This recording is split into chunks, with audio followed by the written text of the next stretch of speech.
Hello everyone, welcome back to our channel. In the previous video, we discussed the meaning and importance of tabulation.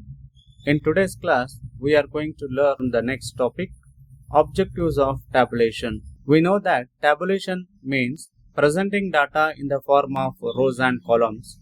But why do you arrange data in a table? What are the main objectives or purposes of tabulation?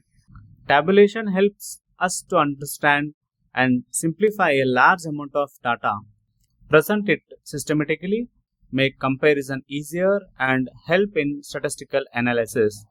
In today's video, we will understand the important objectives of tabulation with simple explanation and examples. First objective is to present the data clearly.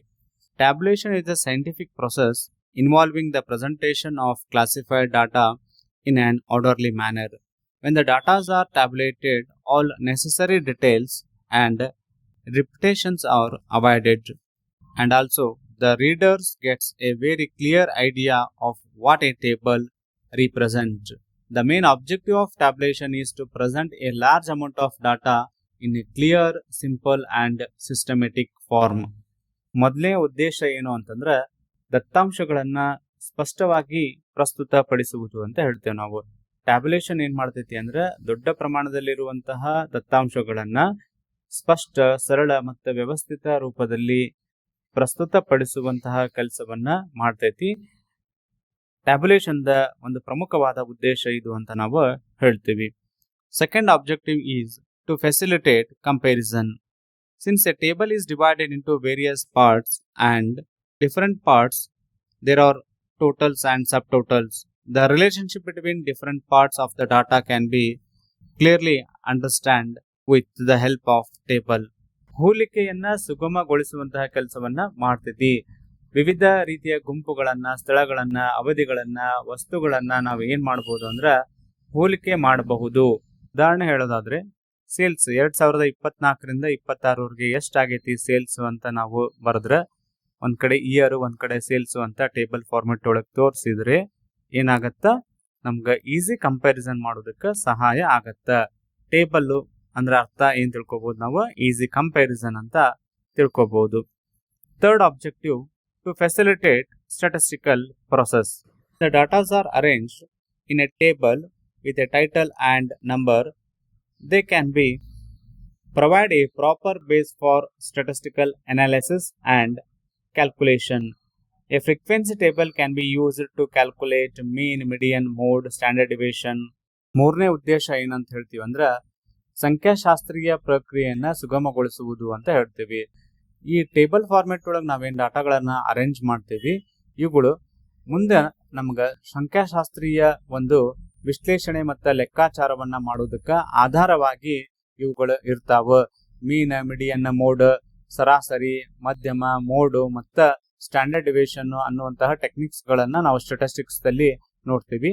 ಅವುಗಳನ್ನ ಲೆಕ್ಕಾಚಾರ ಮಾಡಲು ನಮ್ಗೆ ಏನ್ ಮಾಡ್ತೈತಿ ಅಂದ್ರೆ ಒಂದು frequency distribution table ಅಂದ್ರ ಆವರ್ತ ಕೋಷ್ಟಕವನ್ನ ತಯಾರು ಮಾಡ್ತೇವೆ ನಾವು ಟೇಬಲ್ ಒಳಗ. ಅಂತವುಗಳು ನಮ್ಗೆ ಏನಾಗ್ತಾವ ಅಂತಂದ್ರ ಅನುಕೂಲ ಮಾಡಿ ಕೊಡ್ತಾವು. Fourth one, to reveal trend and patterns of the data.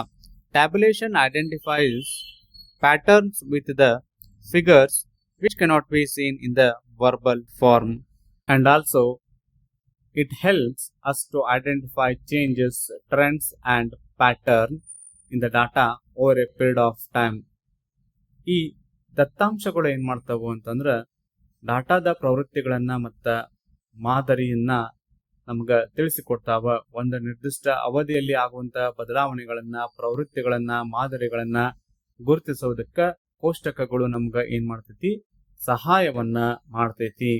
Next objective to give identity to the data.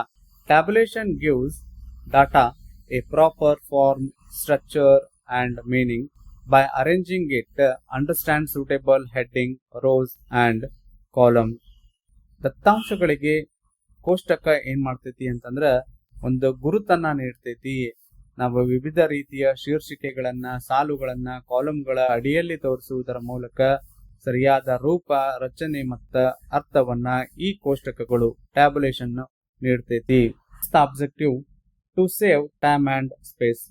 Tabulation presents a large amount of data in a compact form, saves the time as well as space.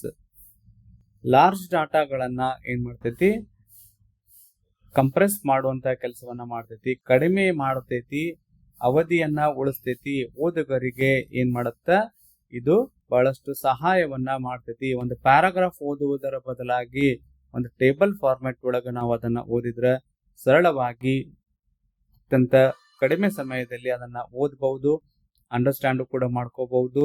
ಅದಕ್ಕೆ ತೆಗೆದುಕೊಳ್ಳುವಂತಹ space ಕೂಡ ಹೆಚ್ಚು ಆಗಿರೋದಿಲ್ಲ. And last objective is to provide a basis for further analysis. Tabulated data provides a proper basis for further analysis, interpretation, and decision making. For example, if a company can analyze a table of product sales and decide which product need to more promotion, ನಾವೇನ್ ಮಾಡಬಹುದು ಅಂದ್ರೆ ಈ ಮುಂದಿನ ವಿಶ್ಲೇಷಣೆಗಾಗಿ ಟೇಬಲ್ಗಳನ್ನ ಬಳಕೆ ಮಾಡಬಹುದು, interpretation ಮಾಡಬಹುದು, ಡಿಸಿಷನ್ಗಳನ್ನ ಮಾಡಬಹುದು. ಟ್ಯಾಬುಲರ್ ಫಾರ್ಮ್ ಒಳಗೆ ಇರುವಂತಹ ಡಾಟಾಗಳ ಆಧಾರದ ಮೇಲೆ ಭವಿಷ್ಯದ ಒಂದು ನಿರ್ಣಯಗಳನ್ನ ಕೈಗೊಳ್ಳೋದಕ್ಕೂ ಕೂಡ ಸಹಾಯ ಆಗ್ತೈತಿ. ಒಂದು ಕಂಪನಿಯ ಪ್ರಾಡಕ್ಟ್ನ ಸೇಲ್ಸ್ಗಳ ಬಗ್ಗೆ ನೀವು ಟೇಬಲ್ ಅನ್ನ ರೆಡಿ ಮಾಡಿರಿ ಅಂತಂದ್ರೆ ಯಾವ ಪ್ರಾಡಕ್ಟಿಗೆ ಪ್ರಮೋಷನ್ ಬೇಕು, ಯಾವ ಪ್ರಾಡಕ್ಟಿಗೆ ಪ್ರಮೋಷನ್ ಬೇಡ, ಯಾವ ರೀತಿ ನಾವು ಸೇಲ್ಸ್ ಆಕ್ಟಿವಿಟೀಸ್ ಗಳನ್ನ ಮಾಡಬೇಕು ಅನ್ನೋದನ್ನ ಟೇಬಲ್ ಗಳನ್ನ ನೋಡುವುದರ ಮೂಲಕ ಸರಳವಾಗಿ ಹೇಳ್ಬಹುದು. ಇವಿಷ್ಟು ಟ್ಯಾಬುಲೇಷನ್ ದ ಉದ್ದೇಶಗಳು ಆಗಿವೆ. In today's class, we discussed the objectives of tabulation. We understood how tabulation helps in presenting the data in a simple, systematic, and clear, meaningful form. If you found this video is useful, like, share, and subscribe to the channel for more business statistics classes. Thank you for watching.